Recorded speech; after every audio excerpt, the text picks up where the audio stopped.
Good afternoon, family. I'm an ag named Bob, and I'm truly grateful for this process. Yeah, man, like, I lost my brother.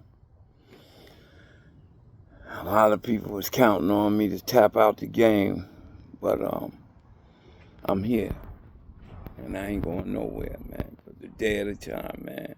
Sometimes it's a minute at a time, but I stay continuously in this struggle because it ain't no giving up no more, man. I ain't got much years left on this earth. And using just ain't a great idea for me at all. I mean, it just wouldn't even make sense for me to use.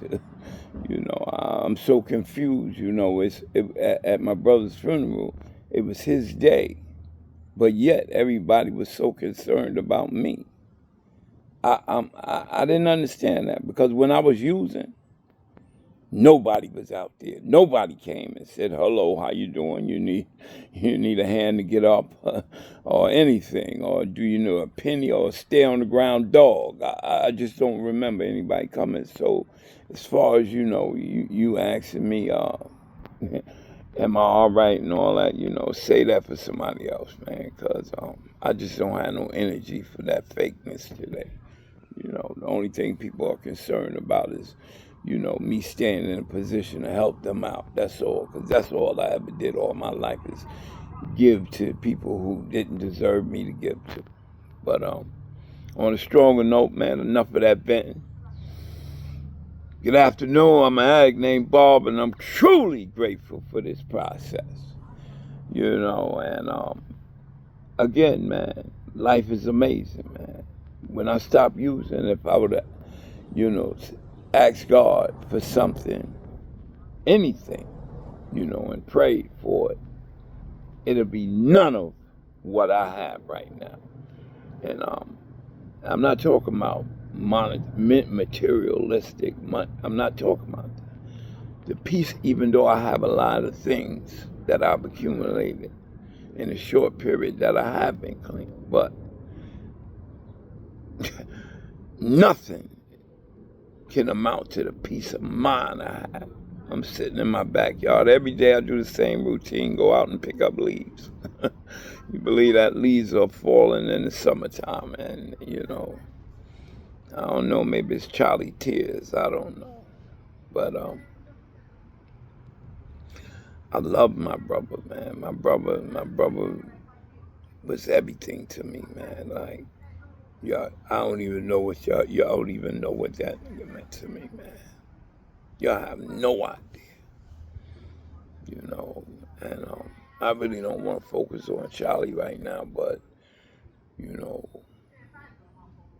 my conversation can't be a conversation without mentioning him. So, with that said, I love you, Charlie, and I'll always love you. And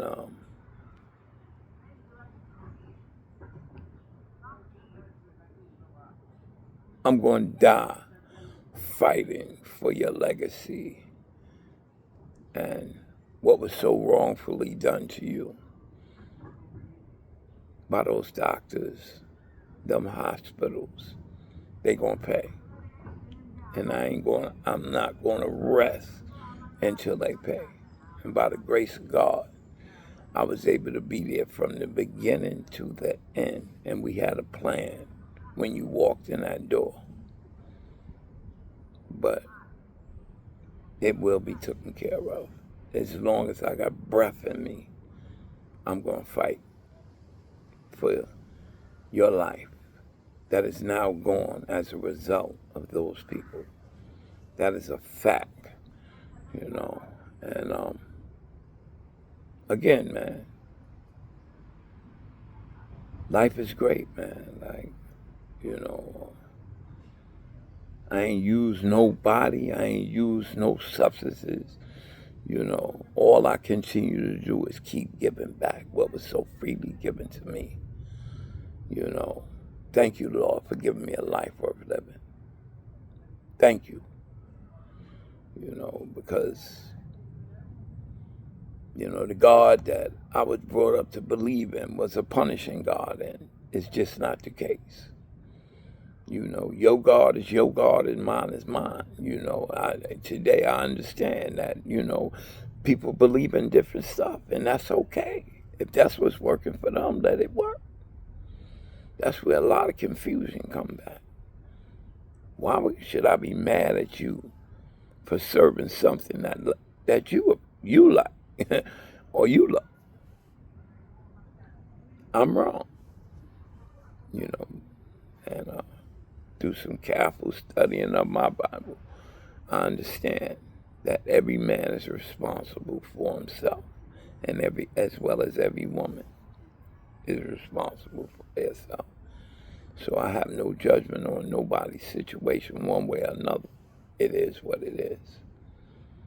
So, you know, you might hear me play gospel, you hear me whatever. That's what I love. That's what I appreciate.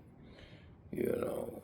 And you might see me curse. I still love God. You know, you might see me in a party. I still love God. You know, all these misconceptions about what you can and can't do. You might see me listen to rap. I still love God. God ain't say you can't listen to rap. He just don't want you to act like some of the songs have you, you know, because I remember I used to listen to rap even when I was using, and it would immediately make me want to hustle and sell drugs, you know. But now, you know, I just listen to the words, and some of it inspire me and some of it don't. And the ones that don't, I don't listen to.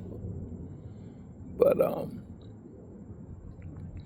want to give a special shout out to Nikki, Taisha, Pandora, Michelle, and Janine. You know, you gave my brother a hell of a going away. Your participation was duly noted by me. And if that means anything, you know, me giving you that shout out, you know, that's it. You got it because you deserve it. Each one of you guys played a tremendous part in Charlie's celebration in his next life. You know, he got his wings, you know, and he's flying over all of us now, over me. I don't know. I don't know what y'all believe or what y'all don't believe, but I believe that he's flying over me right now. And yeah, man. One day at a time, man. That's how this shit go. Excuse my language. I apologize to the children. Because that's what this is about. This is about giving back. This is about me sharing my story so it ain't got to be yours. The only thing I would like for everyone is to have a great story, you know, to tell their children on how to move forward in life. Because that's what it's about. Each one teach one. Us helping each other move forward in life, you know. And every day of my life, at work, home, riding my bike, working out, whatever I'm doing, I'm sharing this hope. And I ain't afraid to tell nobody I used to use. In fact, I was working out yesterday, right? I'm gonna share this and I'm gonna shut up. And I was doing some pull-ups and I was working, and so this guy had this beautiful car at the curb, and it was one of them exotic colors. And I said, "Excuse me, that's your car?" He was like, "Yeah," a younger guy. He said, "Yeah, that's my car." I said, "That is beautiful. I've never seen a car, BMW, that color." He was like, "Yeah, that's mine." And we got to talking. And he was a police officer. And I said, "Really?" And he was a part of some of the precincts that I went in, believe it or not. And I was able to share that. And like, you know, and thank him for his service, you know. But at the same token, I told him, you know, we do change. You know, my life, I was in jail. I told him everything, like, for the most part. just on the surface. But I wasn't afraid to tell a person who I was and where I came from, regardless of what their title was. And that's what life is about. Sharing your experience, strength, and hope. Because there is a disconnection between officers and the community. And that disconnection is fear.